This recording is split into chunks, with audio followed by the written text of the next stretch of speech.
दूसरे अध्याय से सांख्य योग, तीसरे अध्याय में उसको आगे कैरी फॉरवर्ड होता हुआ कर्म योग के बारे में, फिर ज्ञान कर्म संन्यास योग, फिर अब जब बात हो रही है ये उसी के चैप्टर्स की, देखिए ये सब विस्तार होता जा रहा है वही सब बातें, सबको अलग अलग तरीके से समझाने की कोशिश करी है भगवान श्री कृष्ण ने।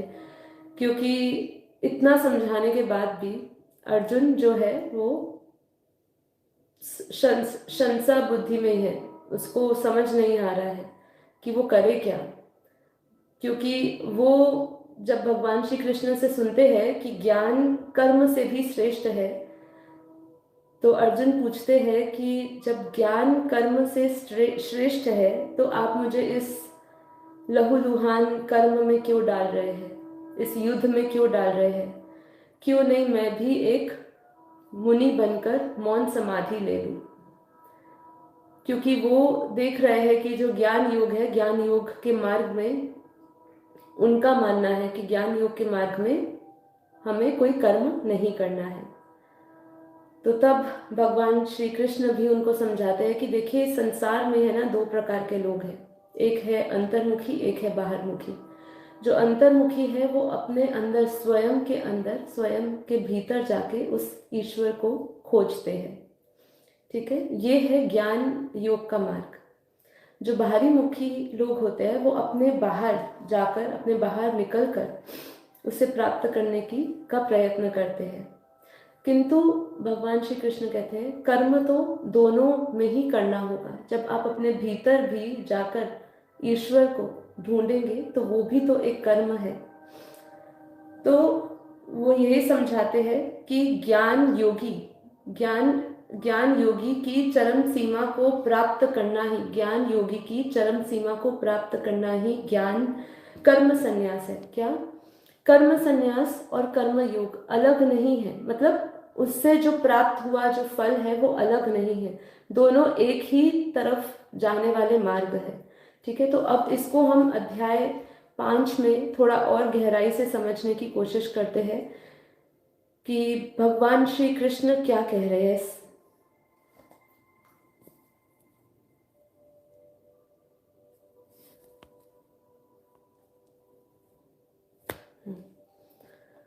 तो भगवान श्री कृष्ण क्या कहते हैं?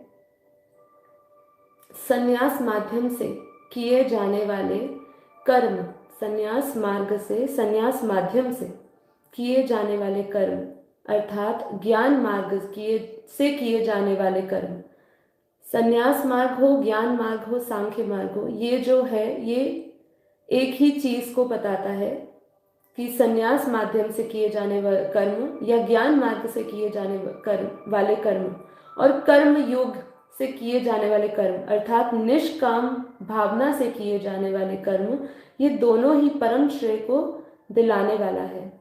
परंतु इन दोनों मार्गों में से संन्यास अथवा ज्ञान दृष्टि से किए जाने वाले कर्म की अपेक्षा में निष्काम कर्म योगी श्रेष्ठ है। क्या बोलते हैं वो? ये दोनों मार्ग में ज्ञान से किया जाने वाला, ज्ञान की दृष्टि से किया जाने वाला कर्म की अपेक्षा में जो निष्काम कर्म योग किया जाता है वो ज्यादा श्रेष्ठ है। तो आगे वो कहते हैं, वो एक स्वाभाविक प्रश्न ये उठता है अर्जुन के मन में कि वो श्रेष्ठ कैसे है, वो श्रेष्ठ क्यों है वो मार्ग। तो भगवान श्री कृष्ण अर्जुन को बताते हैं कि जो ना किसी से द्वेष करता है, ना किसी की आकांक्षा करता है, वह सदैव सन्यासी ही समझने योग्य है। जो द्वेष नहीं करता है और जो कोई आकांक्षा नहीं रखता है वो तो सन्यासी ही समझने योग्य है। तो वो सन्यासी ही हो गया जिसके अंदर ना कोई द्वेष है, ना कोई महत्वाकांक्षा है, चाहे वह ज्ञान मार्ग से या निष्काम कर्म योग से ही क्यों ना हो। ठीक है, ये अवस्था जो जब भी कोई प्राप्त करता है, जब वो बिना द्वेष के होता है या बिना किसी महत्वाकांक्षा से होता है, चाहे वो ज्ञान मार्ग पे चलते हुए हो, चाहे कर्म मार्ग पर चलते हुए हो, क्यों ना हो, राग द्वेष द्वंद्वों से रहित वह पुरुष सुख पूर्वक सर्व बंधन से मुक्त हो जाता है। ठीक है, तो चाहे आप ज्ञान मार्ग पकड़े या आप कर्म मार्ग पकड़े, उसमें जो द्वेष रखता है, जो द्वेष करता हुआ जो हमारा संस्कार है और जो हम महत्वाकांक्षाएं रखते हैं, यदि हम उससे मुक्त हो जाते हैं तो वो सन्यासी ही कहलाता है। मतलब कर्म योग जो है वो कर्म सन्यासी से अलग नहीं है। मतलब कर्म योग अवस्था ही कर्म सन्यासी बन सकता है।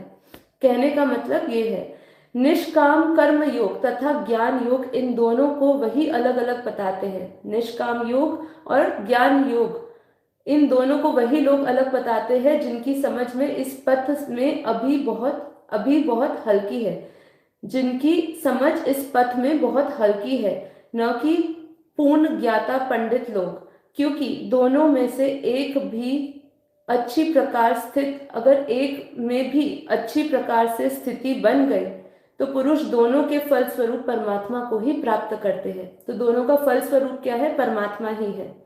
दोनों का फल एक ही है, इसलिए दोनों एक ही समान है।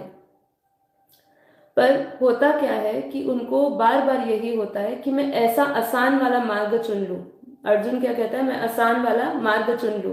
पर बार बार उनको यही समझाते हैं, चाहे ज्ञान मार्ग हो चाहे कर्म मार्ग हो, ठीक है, निष्काम कर्म हो, दोनों में कर्म तो करने ही पड़ेंगे। तू छूट नहीं सकता है, तुझे अपना धर्म निष्ठा से करना ही पड़ेगा, तुझे अपना धर्म निभाना ही पड़ेगा। जहां सांख्य दृष्टि से कर्म करने वाला पहुंचता है, वही निष्काम माध्यम से कर्म करने वाला भी पहुंचता है।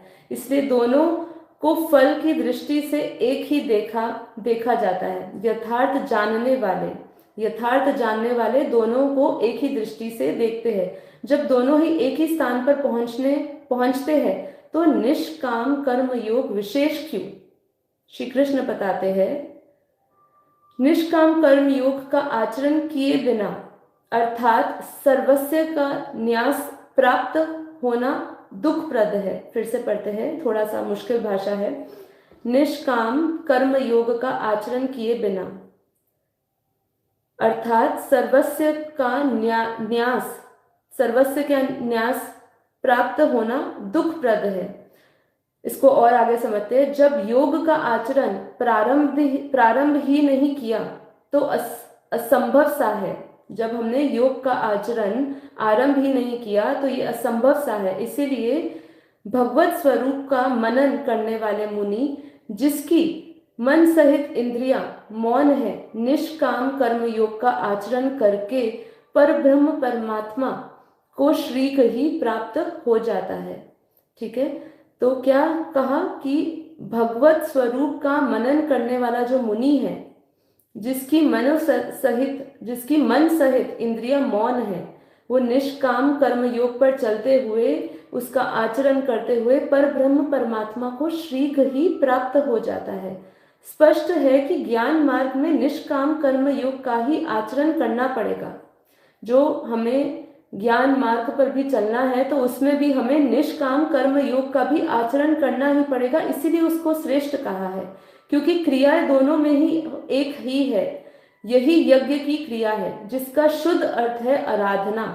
दोनों मार्गों के अंतर केवल कृत्या की दृष्टिकोण का है, एक अपनी शक्ति को समझ के। अब हम समझ रहे ये वाली लाइन से कि ज्ञान मार्ग और कर्म योग के मार्ग में अंतर क्या है। वो ये कह रहे हैं कि एक अपनी शक्ति को समझ के हानि लाभ देखते हुए इसी कर्म में प्रवृत्त होता है, और दूसरा निष्काम कर्म योगी इष्ट पर निर्भर होकर इसी क्रिया में प्रवृत्त होता है। उदाहरण, एक प्राइवेट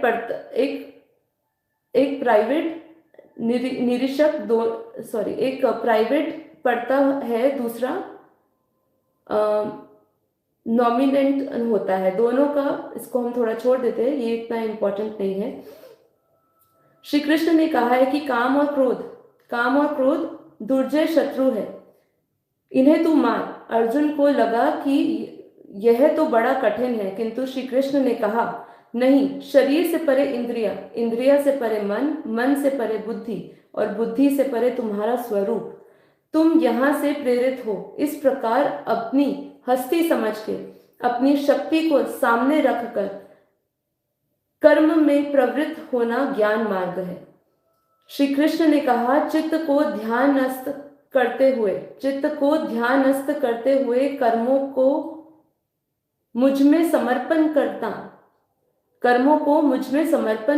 करके आशा, ममता और संतापरित होकर युद्ध कर, समर्पण के साथ इष्ट पर निर्भर होकर उसी कर्म में प्रवृत्त होना निष्काम कर्मयोगी है।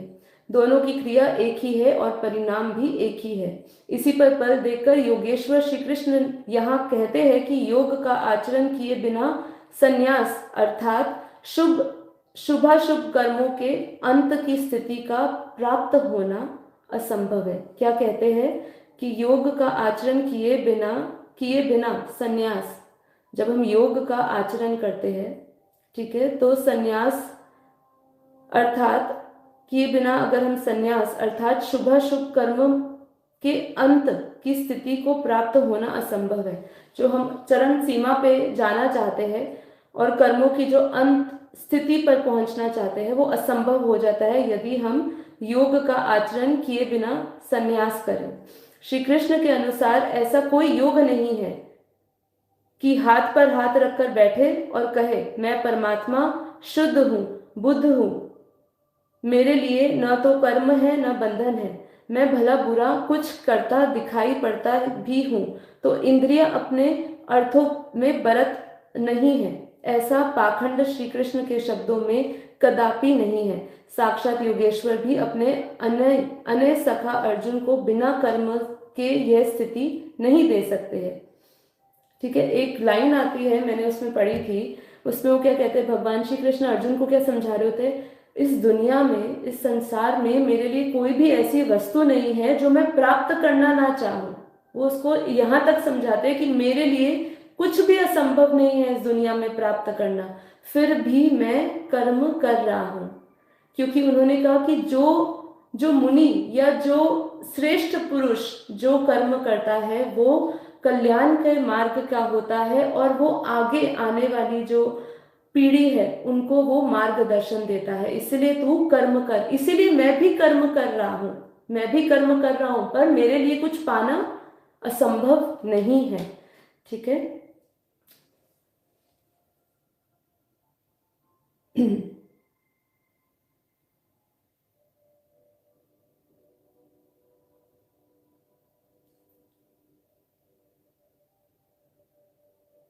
एक मिनट, तो आगे पढ़ते हैं। कर्म के द्वारा ईश्वर की प्राप्ति को ही कर्म योग कहा गया है। योग अर्थात कर्म में लीन होना। शास्त्रों में इस योग की अवस्था को श्रीमद् भगवद गीता में कर्म योग को सर्वश्रेष्ठ माना है और इस पर विस्तार से व्याख्या की गई है कि गृहस्थ और कर्मठ व्यक्ति के लिए यह योग अधिक उपयुक्त है। हमेशा ये कहा है कि गृहस्थ आश्रम श्रेष्ठ है। बापूजी ने भी हमें क्या ज्ञान दिया है, कर्म योगी बन। अपना घर गृहस्थियों में रहते हुए अपने हर एक कर्म को कल्याणकारी बनाओ, हर एक कर्म में परमात्मा को याद करो। ठीक है, तो यही कर्म योग है। हर एक कर्म को निष्काम भाव से करो, हर एक कर्म को कर्तव्य बुद्धि की तरह करो। जैसे कि कल मैंने कहा था कि जब भी आपको जो कर्म का फल मिल रहा है वो प्रसाद बुद्धि से लेने का अभ्यास करें। तो आगे कहते हैं, हमें ये प्रत्येक किसी न किसी कार्य में लगा हुआ है, पर हमें से अधिकांश अपनी शक्तियों का अधिकतर भाग व्यर्थ खो देते हैं क्योंकि हम कर्म के रहस्य को नहीं जानते। जीवन की रक्षा के लिए, समाज की रक्षा के लिए, देश की रक्षा के लिए, मानवता की रक्षा के लिए कर्म करना आवश्यक है। किंतु वह भी एक सत्य है कि दुख की उत्पत्ति कर्म से ही होती है। तो सारे दुख और कष्ट की उत्पत्ति हमें पता है कर्म से होती है। इसलिए क्या उसका भी उपाय बताया, सारे दुख और कष्ट आसक्ति से उत्पन्न हुआ करते हैं क्योंकि व्यक्ति कर्म करना चाहता है, वह किसी मनुष्य की भलाई करना चाहता है। इस बात की भी प्रबल संभावना है कि वह उपकृत मनुष्य कृतज्ञ निकलेगा और भलाई करने वाले के विरुद्ध कार्य करेगा। इस प्रकार भी सुकृत्य भी दुख देता है। फल यह होता है कि इस प्रकार की घटना से मनुष्य कर्म से दूर भागता है। वो दूर क्यों भागता है? मैंने एक वो शॉर्ट वीडियो में बताया था जो मैंने इंस्टाग्राम पे डाली थी कि मनुष्य हमेशा ये सोचता है कि उसकी हमेशा सुखदायी परिस्थिति बनी रहे और दुखदायी परिस्थिति कभी आए नहीं, लेकिन हम सुखदायी अवस्था हमेशा जाती ही है और दुखदायी अवस्था आती है। अब जो दुख वाली अवस्था आती है तो क्या करता है इंसान, कर्म से दूर हो जाता है, कर्म से दूर भागता है, क्योंकि उसको दुख मिलता है। दुख क्यों मिलता है? क्योंकि उसको कर्म के प्रति जो फल है उससे वो आसक्त होता है। तो ये दुख या कष्ट का भय कर्म और शक्ति का बड़ा भाग नष्ट कर देता है। कर्म योग सिखाता है कि कर्म के लिए कर्म करो, आसक्ति रहित होकर कर्म करो। कर्म योगी इसीलिए कर्म करता है कि कर्म करना उसे अच्छा लगता है, इसके परे उसका कोई हेतु नहीं है। कर्म योगी कर्म का त्याग नहीं करता है, ठीक है।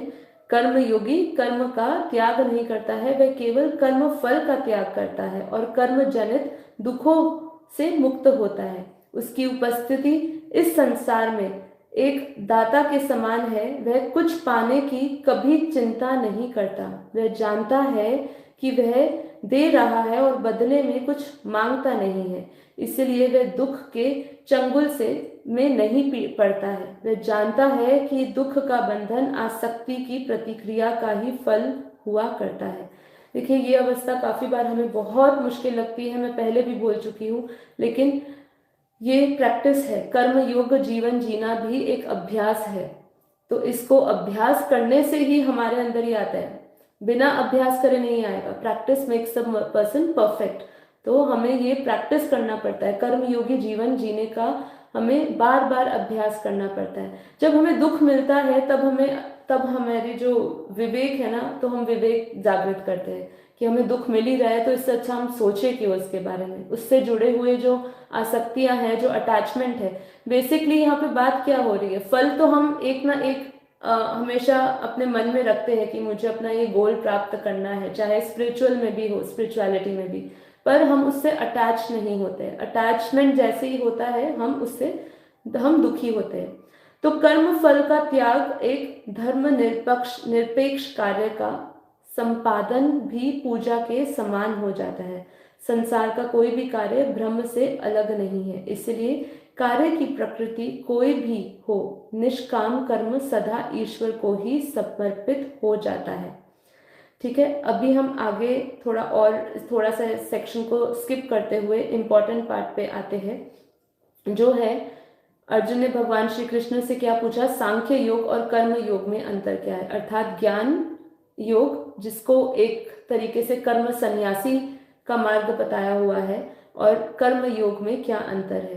तो अर्जुन बताते हैं, अर्जुन ने कहा, हे कृष्ण, कभी आप सन्यास के माध्यम को फॉलो करने के लिए कह रहे हैं, तो कभी आप कर्म करने के लिए कह रहे हैं, तो मुझे कल्याण का मार्ग बताएं।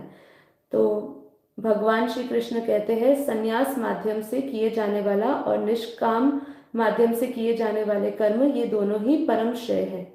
ठीक है, अल्प ज्ञानी पुरुष ही सांख्य योग और निष्काम कर्म योग को अलग अलग समझते हैं, ना ही पूर्ण विद्वान मनुष्य, क्योंकि क्या अल्प ज्ञानी मनुष्य ही इन दोनों मार्ग को अलग समझते हैं, क्योंकि दोनों में से किसी एक में भी अच्छी प्रकार से स्थित पुरुष दोनों के फलस्वरूप परम सिद्धि को प्राप्त होते हैं।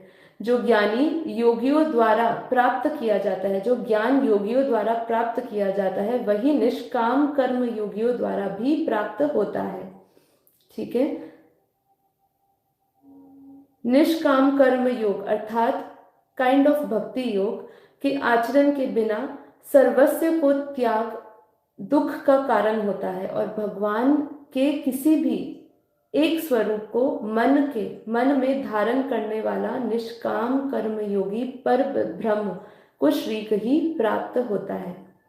तो भगवान इसमें क्या बता रहे हैं कि निष्काम कर्म योग के आचरण के बिना, निष्काम कर्म योग के आचरण के बिना सर्वस्व का त्याग दुख का कारण होता है। जब तक आप निष्काम कर्म नहीं करेंगे तब तक आप त्याग नहीं कर पाएंगे। संन्यास का मतलब क्या है? त्यागना। ठीक है, उसमें क्या होता है, देखिए संन्यास धर्म में क्या होता है, कर्म संन्यासी ये बताता है कि हम सब कुछ छोड़ दें और छोड़ के फिर हम अपने परमात्मा में लग जाए। और कर्म योग क्या सिखा रहा है कि हम एक्शन करें, कर्म करें और निष्काम भाव से करें, ठीक है। और जो संन्यास है वो त्यागने की बात है, रिनंसिएशन की बात है। तो उसमें निष्काम कर्म योग के आचरण के बिना तो संन्यास भी नहीं लिया जा सकता है। संन्यास अर्थात सर्वस्व का त्याग दुख का कारण होता है। अगर हम निष्काम कर्म योग को फॉलो नहीं करते, वो आचरण को फॉलो नहीं करते हैं, तो सर्वस्व को जब हम त्याग भी देते हैं तो हमारा वो दुख का कारण बन जाता है। और भगवान के किसी भी एक स्वरूप को मन में धारण करने वाला निष्काम कर्मयोगी पर ब्रह्म को श्रीक ही प्राप्त हो जाता है। यदि वो ये आचरण रखे निष्काम कर्म का और सर्वस्व का त्याग करे तो वो जल्द ही पर ब्रह्म को श्रीक ही प्राप्त होता है। कर्मयोगी इंद्रियों पर विजय प्राप्त करता है। कर्मयोगी इंद्रियों पर विजय प्राप्त करने वाला होता है। सभी प्राणियों की आत्मा का मूल स्रोत परमात्मा में निष्काम भाव से मन को स्थित करके कर्म करता है और कभी कर्म से लिप्त नहीं होता है। ये हमारा भगवत गीता का 5वें अध्याय का 7वां श्लोक है। 8वें श्लोक में ये बता रहे हैं कर्मयोगी परम तत्व परमात्मा की अनुभूति करके दिव्य चेतना में स्थित होकर, क्या कर्मयोगी परम तत्व परमात्मा की अनुभूति करता है, परम पिता परमात्मा की अनुभूति करता है और उस अपने दिव्य चेतना में स्थिर होकर देखते हुए, सुनते हुए, स्पर्श करते हुए, सूंघते हुए, भोजन करते हुए, चलते हुए, सोते हुए, सांस लेते हुए इस प्रकार यही सोचता है कि मैं कुछ नहीं करता हूँ।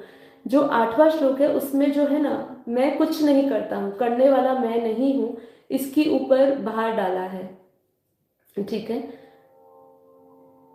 कर्म योगी बोलता हुआ, त्यागता हुआ, ग्रहण करता हुआ तथा आंखों को खोलता हुआ और बंद करता हुआ भी यही सोचता है कि सभी इंद्रियां अपने अपने विषयों में प्रवृत्त हो रही है, ऐसी धारणा वाला होता है, ठीक है।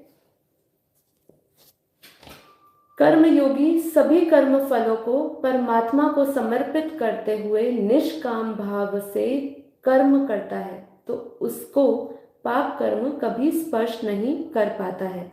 जिस प्रकार कमल का पत्ता कभी जल को स्पर्श नहीं करता है, उसी प्रकार कर्म योगी क्या है, उसको कर्म फलों को परमात्मा को जब वो समर्पित करता है, निष्काम भाव से वो करता है, तो उसको पाप कर्म कभी स्पर्श नहीं करता है, ठीक है।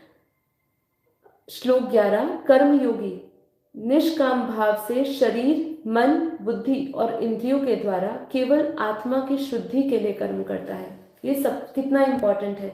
जब हम भी ध्यान योग करते हैं तो क्या करते हैं, मन, बुद्धि और जो भी हम कर्म कर रहे हैं, हम जब ध्यान कर रहे हैं, योग कर रहे हैं, वो भी हमारा एक कर्म है ना। हम अपने भीतर जा रहे हैं, मैंने कहा ना, दो प्रकार के लोग होते हैं, अंतर्मुखी, तो हम अपने अंदर अपनी चेतना को जागृत करें, अपने स्वयं, अपने भीतर उस ईश्वर को जब ढूंढते हैं, वो भी एक कर्म है। और उस कर्म में हम क्या करते हैं, अपनी आत्मा की शुद्धि के लिए ही हम कर्म करते हैं, तो वो भी एक कर्म है, ठीक है। कर्म योगी सभी कर्म के फलों को त्याग करके परम शांति को प्राप्त होता है और जो योग में स्थित नहीं है वह कर्म फलों को भोगने की इच्छा के कारण कर्म फल में आसक्त होकर बंधा रहता है। ये हमारा श्लोक नंबर 12 हुआ, ठीक है। आगे कहते हैं श्लोक नंबर 13 में सांख्य योग में स्थित जीवात्मा एवं सन्यासी के क्या लक्षण होते हैं, ठीक है। शरीर में स्थित जीवात्मा मन में समस्त कर्मों को परित्याग करके, शरीर में स्थित जीवात्मा मन के समस्त कर्मों को, ठीक है, मन ही करता, मन ही बंधन का कारण है, तो मन के कर्मों को परित्याग करता है, वह ना तो कुछ करता है और ना ही वह कुछ करवाता है, तब वह 9 द्वारों वाला नगर अर्थात स्थूल शरीर में आनंद पूर्वक आत्म स्वरूप में स्थित रहता है। जो हमारे अंदर 9 द्वार बोले हैं ना, इंद्रिया सभी, उसकी बात यहाँ पे हो रही है, तो वो उसमें आनंद पूर्वक रहता है। तो जब इंसान, जो जीव आत्मा मन में समस्त कर्मों को परित्याग कर देता है, ठीक है, तो वो 9 द्वार वाले नगर में पहुंच के कैसे आनंद पूर्वक आत्म स्वरूप में स्थित रहता है। 9 द्वार हमारे अंदर ही है, ठीक है, 2 कान, 2 आंखें, ठीक है, जो पूरा हमारा 9 द्वार का कहा गया है, हमारी ज्ञान कर्म इंद्रिया। तो उसमें आनंद पूर्वक रहता है और वो ही परम शांति स्थिति को अनुभव करता है। शरीर में स्थित जीव आत्मा देह का कर्ता ना होने के कारण, वो इस देह का कर्ता ना होने के कारण इस लोक में उसके द्वारा ना तो कर्म उत्पन्न होते हैं और ना ही कर्म फलों से कोई संबंध रहता है, बल्कि वह सभी प्रकृति गुणों द्वारा ही संपन्न किया जाता है। 15वां श्लोक, शरीर में स्थित परमात्मा ना तो किसी के पाप कर्म को और ना ही किसी के पुण्य कर्मों को ग्रहण करता है, किंतु जीवात्मा मोह के ग्रस्त होने के कारण परमात्मा जीव के वास्तविक ज्ञान को आच्छादित किए रहता है। ठीक है, तो क्या कहा, पर शरीर में स्थित परमात्मा ना तो किसी पाप कर्मों को और ना ही किसी पुण्य कर्मों को ग्रहण करता है, राइट। किंतु जब मनुष्य का अज्ञान तत्व ज्ञान द्वारा नष्ट हो जाता है, उसका जो ज्ञान है तत्व ज्ञान के द्वारा नष्ट हो जाता है, तब उसके ज्ञान के दिव्य प्रकाश से उसी प्रकाश परम तत्व परमात्मा प्रकट हो जाता है। फिर से, जब मनुष्य का अज्ञान तत्व ज्ञान खत्म हो जाता है, वो कैसे खत्म होता है, जब उसको परमात्मा का ज्ञान प्राप्त होता है, जब वो खत्म हो जाता है, उसका अज्ञान खत्म हो जाता है, तो उसके ज्ञान के दिव्य प्रकाश से उसी प्रकार परम तत्व परमात्मा प्रकट हो जाता है, जिस प्रकार सूर्य के प्रकाश से संसार की सभी वस्तुएं भी प्रकट होती है। जब मनुष्य बुद्धि और मन से परमात्मा की शरण ग्रहण करते हैं, परमात्मा के ही स्वरूप को में पूर्ण श्रद्धा भाव से स्थित होते हैं, तब वह मनुष्य तत्व ज्ञान के द्वारा सभी पापों से शुद्ध होकर पुनर्जन्म को प्राप्त नहीं होता है। तत्वज्ञानी मनुष्य विद्वान ब्राह्मण और विनम्र साधु को तथा गाय, हाथी, कुत्ते और नरभक्षी को एक समान दृष्टि से देखता है। ठीक है, मतलब जो तत्वज्ञानी हो जाता है उसके लिए कुछ भी नहीं है। ठीक है, कल एक मैं इसको सुनते सुनते एक बात मुझे कल याद आई। एक ऐसी अवस्था की कल एक बात कर रहे थे, एक महाराज को सुन रही थी, तो एक बहुत सुंदर बात कर रहे थे कि हाल में अभी हमारी ऐसी कौन सी अवस्था है जिस अवस्था में हमें मुक्ति की भी इच्छा नहीं रहती। बताइए, ऐसी कौन सी अवस्था है? ऐसी कौन सी अवस्था है जिसमें हमें मुक्ति की भी इच्छा नहीं रहती? ऐसी कौन सी अवस्था है जिसमें हमें परमात्मा प्राप्ति की भी इच्छा नहीं रहती? ठीक है, वो अवस्था है गहरी नींद की। जब हम गहरी नींद में होते हैं, क्या उस समय हमें किसी चीज की इच्छा होती है? बताइए, ना परमात्मा की इच्छा होती है, ना मुक्ति की इच्छा होती है। बहुत गहरी नींद जब होती है, डेल्टा स्लीप पे होते हैं हम, तो हमें किसी चीज की भी इच्छा नहीं होती। तो ऐसे ही उन्होंने थोड़ा समझाने की कोशिश करी है कि तत्वज्ञानी जो मनुष्य होता है उसके लिए सभी एक समान हो जाते हैं। ठीक है, उसकी दृष्टि एक समान हो जाती है, वो अद्वैत भाव में आ जाता है।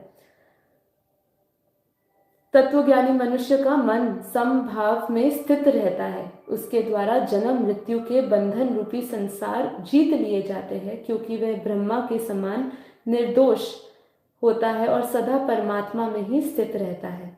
तत्वज्ञानी मनुष्य बाहरी इंद्रियों के सुख को नहीं भोगता, बल्कि सदैव अपनी ही आत्मा में रमण करके सुख का अनुभव करता है। जो तत्वज्ञानी होता है वो बाहर की इंद्रियों से सुख नहीं भोगता, लेकिन अपने भीतर आत्मा में रमण करते हुए सुख का, बेहद के आनंद का अनुभव करता है। ऐसा मनुष्य निरंतर परब्रह्म परमात्मा में स्थित होकर असीम आनंद को भोगता है। इंद्रियों और इंद्रिया विषयों के स्पर्श से उत्पन्न कभी ना तृप्त होने वाली यह भोग शुरू में तो सुख देने वाला प्रतीत होता है, अंत में निश्चित रूप से दुख योनि के कारण होता है। इसी कारण तत्वज्ञानी इंद्रियों के सुख को नहीं भोगता। देखिए, ये जो मैं बोल रही हूँ सब धीरे धीरे श्लोक पूरा करती आ रही हूँ। हम 22वें श्लोक तक पहुंच चुके हैं।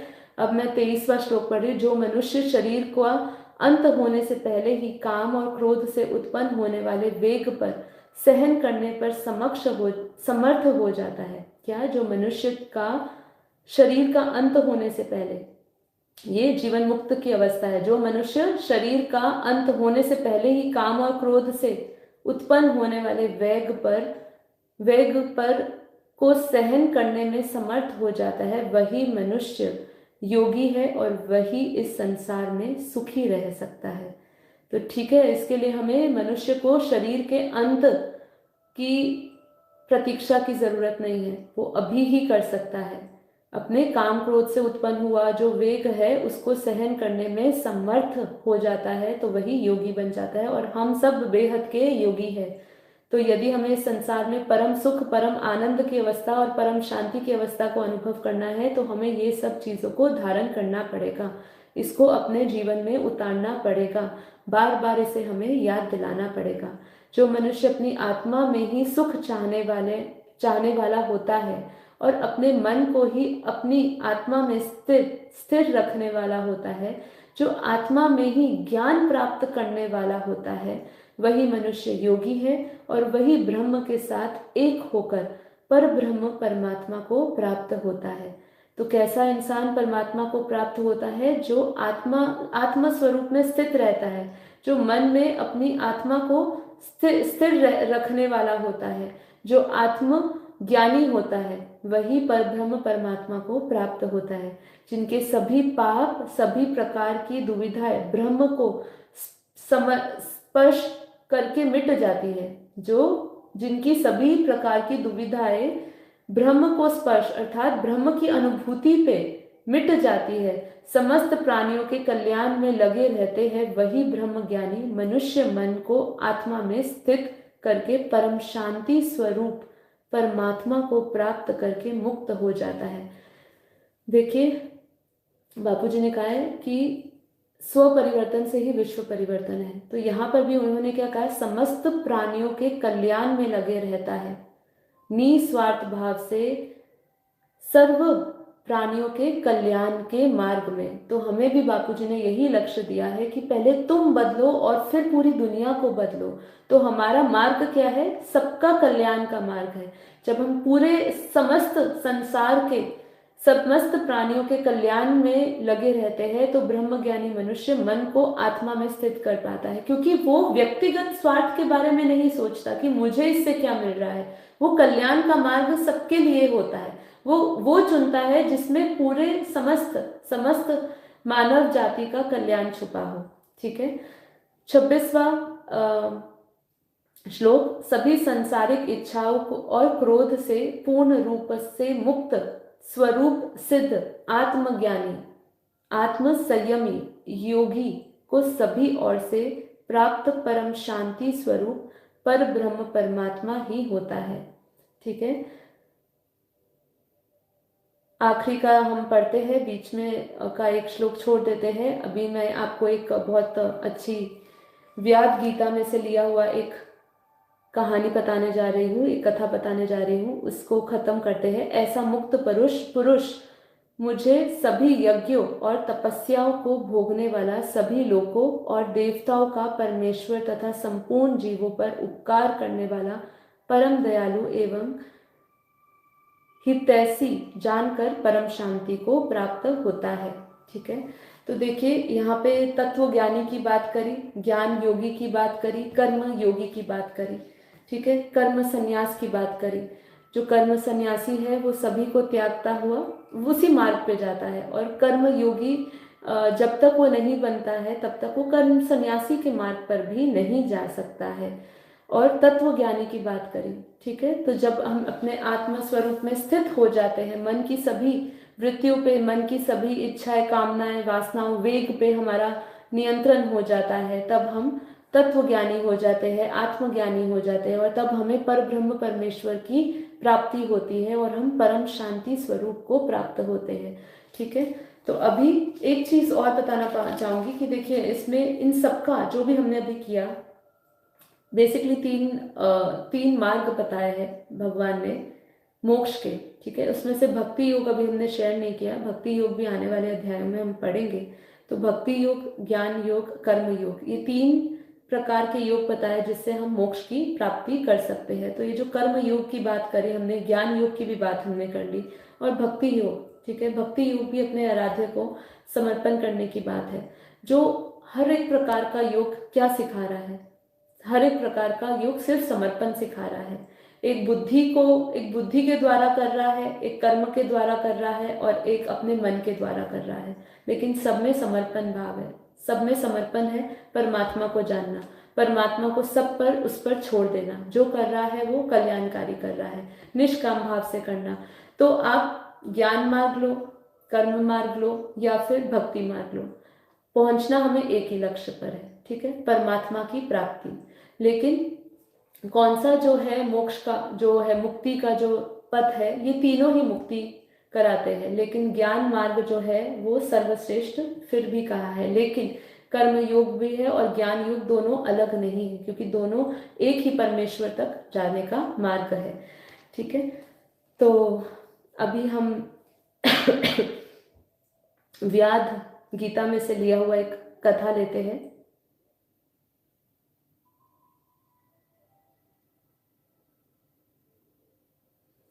जी, इसको हम पहले शायद आप सब सुन चुके होंगे, तो फिर से एक बार सुनते हैं।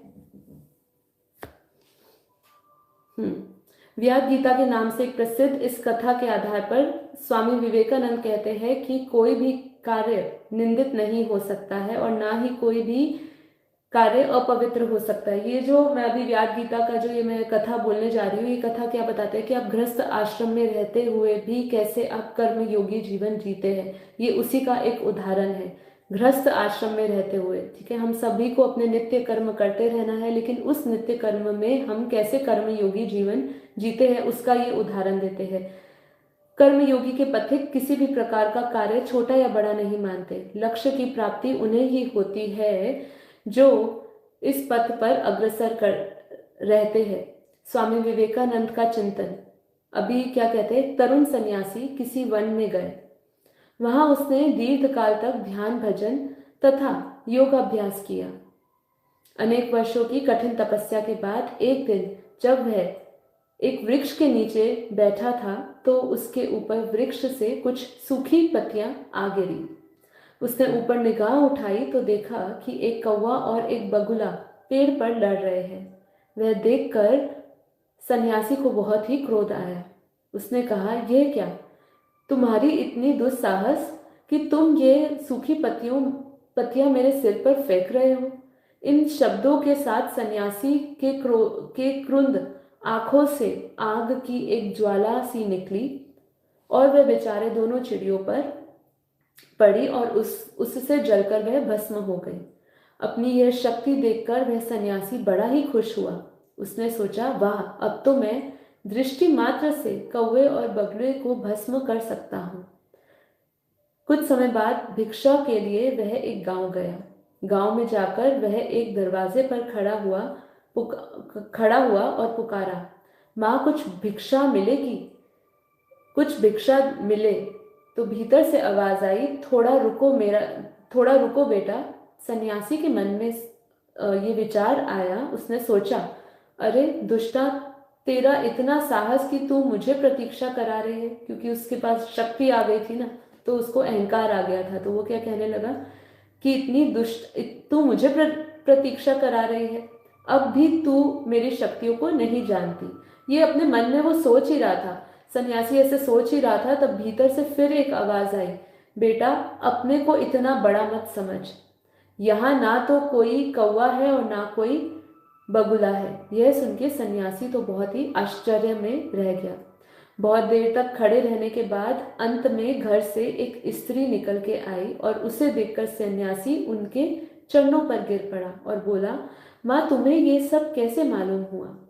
स्त्री ने उत्तर दिया, बेटा, ना तो मैं तुम्हारे योग को जानती हूँ ना तुम्हारी तपस्या को। मैं तो एक साधारण स्त्री हूँ। मैंने तुम्हें इसलिए थोड़ी देर रोका क्योंकि मैं अपने मेरे पतिदेव बीमार है और मैं उनकी सेवा कर रही थी। ये मेरा कर्तव्य है। जीवन भर मैं इसी बात का यत्न करती हूँ कि मैं अपना कर्तव्य पूर्ण रूप से निभाऊं। यही मेरा यही मेरा योगाभ्यास है। अपना कर्तव्य करने से ही मेरे दिव्य चक्षु खुल गए हैं। क्या बोला? वो उसे अपने वो कर्तव्य बुद्धि से कि वो मुझे कर्तव्य भली भांति पूरा करना है, उसने क्या कहा? बस ये कर्तव्य बुद्धि रखते रखते ही मेरे अंदर ये दिव्य चक्षु खुल गए हैं, जिससे मैंने तुम्हारे विचारों को जान लिया। मुझे इस बात का भी पता चल गया कि तुमने वन में क्या किया है। यदि तुम्हें इससे भी कुछ उच्चतर तत्व को जानने की इच्छा है तो अमुक नगर के बाजार में जाओ, जहां तुम्हें एक व्याध मिलेगा। वह तुम्हें ऐसी कुछ बातें बताएंगे जिन्हें सुनकर तुम बड़े प्रसन्न होंगे। सन्यासी तुरंत उस शहर की ओर चला। जब वह शहर के नजदीक आया तो उसने दूर से ही एक बड़े मोटे व्याध को बाजार में बैठकर अपना काम करते हुए देखा। तो वो एक कसाई था, जो कसाई वो काम कर रहा था अपना, और उसने उस व्याध को देखा दूर बैठे ही। जब वह शहर के सन्यास ने के मन में हुआ और उसने सोचा कि क्या इस व्यक्ति से मुझे शिक्षा मिलेगी। इतने में व्याध ने सन्यासी की ओर देखा। तो जो व्याध था उसने सन्यासी की ओर देखा और बोला, क्या उस स्त्री ने आपको मेरे पास भेजा है? कृपया बैठ जाइए, मैं जरा अपना काम समाप्त कर लूं। इधर व्याध अपना काम लगातार करता रहा और जब वह अपना काम पूरा कर चुका था तो उसने अपने रुपए पैसे समेटे और सन्यासी को अपने घर चलने को कहा। घर जाके उसने अपने वृद्ध माता पिता को स्नान कराया और उन्हें भोजन कराया और उन्हें प्रसन्न करने के लिए जो कुछ भी वो कर सकता था वो किया। इसके बाद उसने सन्यासी से अपना प्रश्न करने को कहा। सन्यासी ने आत्मा तथा परमात्मा संबंधी कुछ प्रश्न किए और उसके उत्तर में व्याध ने उसे जो उपदेश दिया वही महाभारत में व्याध गीता के नाम से प्रसिद्ध है। व्याध गीता में हमें वेदांत दर्शन की बहुत उच्च बातें मिलती हैं। इस कथा के आधार पर स्वामी विवेकानंद भी कहते हैं कि कोई भी कार्य निंदित नहीं होता है और ना ही कोई कार्य अपवित्र होता है। व्याध बचपन से ही इस व्यापार से जुड़े हुए थे, लेकिन इसके प्रति उसकी आसक्ति नहीं थी। ठीक है, वह ना कोई योग जानते थे और ना ही वो कभी सन्यासी हुए। कर्तव्य को के नाते वह अपने कार्य को उत्तम रूप से कर रहा था। सभी मनुष्य को बिना किसी भेदभाव के अपने कर्तव्य करते रहना चाहिए। कर्म फल में आसक्ति रखने वाला व्यक्ति ही अपने कर्तव्य को और उससे मिले परिणाम की व्यथित होता रहता है। अनासक्त व्यक्ति के लिए भी सभी कर्तव्य एक समान होते हैं। उनके लिए तो यह कर्तव्य स्वार्थपरता तथा इंद्रिय परायणता को नष्ट करके आत्मा को मुक्त कर देने के लिए शक्तिशाली साधन है। स्वयं स्वामी विवेकानंद भी कर्म योग पर विश्वास रखते हैं और यही उन्होंने सभी को संदेश दिया। तो जो व्याध गीता लिखी गई जिसमें यही समझाया, जो व्याध था, वो जो कसाई था, वो अपना एक नित्य कर्म, बचपन से ही वो वही कर्म में लगा हुआ था, वो उसको अपनी ड्यूटी समझ रहा था। इसीलिए हमें भी अपना हर एक कर्तव्य जो कर्म मिला है उसको एक ड्यूटी समझना है, ड्यूटी करते हुए उसमें आसक्त नहीं रहना है। ऐसी एक पर्सनल मेरी भी एक टाइम का समय है जब मेरी भी एक ऐसी अवस्था थी जब मुझे ऐसा लगता था कि बस अब ये सब चीज़ें पूर्ण हो गई है, अब हमारा समय पूरा हो चुका है। जब हम किसी दुख में होते हैं ज़्यादातर, तभी हमें ये अवस्था हमारे मन में आती है कि बस अब बहुत हो गया है, अभी हमें भी जाना है ऊपर। पर फिर एक ऐसी अवस्था आई और मन में मतलब जो भी घटित हुआ आसपास, तब मुझे ऐसा एहसास हुआ कि सभी आत्माओं की एक यात्रा है। ठीक है, वो यात्रा उसको पूरी करनी ही पड़ेगी। कोई पहले जाता है, कोई बाद में जाता है, सभी का कर्म बंधन जुड़ा हुआ है। ठीक है, सभी को तब तक कर्म करते रहना है, अंत तक कर्म करते रहना है, लेकिन उससे जुड़ना नहीं है। जब ऊपर से परमात्मा की दिव्य प्रकाश, दिव्य लाइट आएगी, जब आप आत्मस्वरूप जागृति हो जाएगी, तब उस समय आपकी रियल में परीक्षा होगी। ये सब जो चीज़ें हम पढ़ रहे हैं ना, वो रियल की परीक्षा पता है कब होगी? जो बापूजी ने हमें ज्ञान दिया है। अब मैं आपको बस इसी से हम खत्म करेंगे और मैं इसी से बात से खत्म करना चाहूँगी कि जो बापूजी ने हमें ज्ञान दिया है ना, बेहद का ज्ञान, परिवर्तन का ज्ञान, बेहद के महाविश्व के परिवर्तन का ज्ञान, वो महाविश्व के परिवर्तन के समय, जब भी वो समय आएगा, आज आए, कल आए, 2 साल बाद आए, 4 साल बाद आए, कभी भी आए वो समय, जब वो समय आएगा, जब अल्लाह की तार आएगी, जब परम प्रकाश ऊपर से उतरेगा, उस समय ये जो भी हम पाठ पढ़ रहे हैं, जितना भी हम कर रहे हैं, ज्ञान की चर्चा कर रहे हैं, उस समय हमारा रियल टेस्ट होगा। क्योंकि जो भाव यहाँ पे बार बार लेने के लिए कहा गया है, अब तक के 5वें अध्याय का सिर्फ क्रक्स और एक शब्द को समझ लीजिए तो निष्काम, कर्तव्य बुद्धि, तत्व ज्ञानी की बात करी है, ठीक है, यही बनने की बात करी है, ज्ञान योग संन्यास लेने की बात करी है, मतलब मन से सन्यासी, भगवा कपड़े पहनने से सन्यास नहीं आता है, तो हम इसको और गहराई में अब तक समझ ही चुके हैं। तो रियल टेस्ट तब होगा, क्या आप ये सब चीज़ों से मुक्त है, ये अपने आप से प्रश्न पूछिए। मुक्त है तो बहुत अच्छी बात है, यदि अभी भी मुक्त नहीं आया और वेट कर रहे हो कि जब ये शरीर का अंत होगा तब मैं उस अवस्था को प्राप्त होऊंगा, तो भूल जाइए। उस अवस्था को प्राप्त करना मासी का काम नहीं है, इतना आसान काम नहीं है।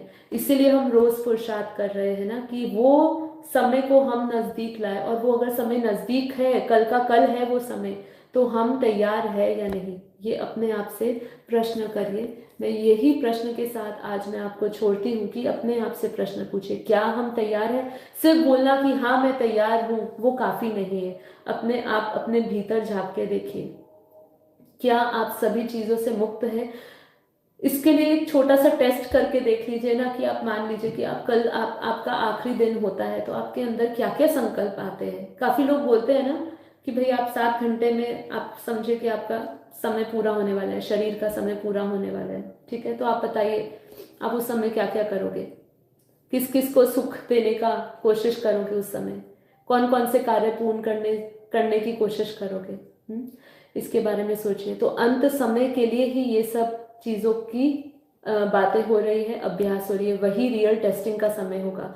यदि आप उस समय किसी मोह में फंस गए, किसी बंधन में फंस गए, किसी ने आपको खींच लिया, आपके विचार, और देखिए वो आपको तभी खींच पाएंगे जब आपकी एनर्जी उनके साथ जुड़ी होगी। मैं सीधी सी बात करती हूँ, मैं दूसरों की बात करती ही नहीं कि उन्होंने हमें पकड़ा रखा है, उन्होंने हमें बांध के रखा है, नहीं, आपने उनको बांध के रखा है, आपने अपने विचारों में उनको बांध के रखा है।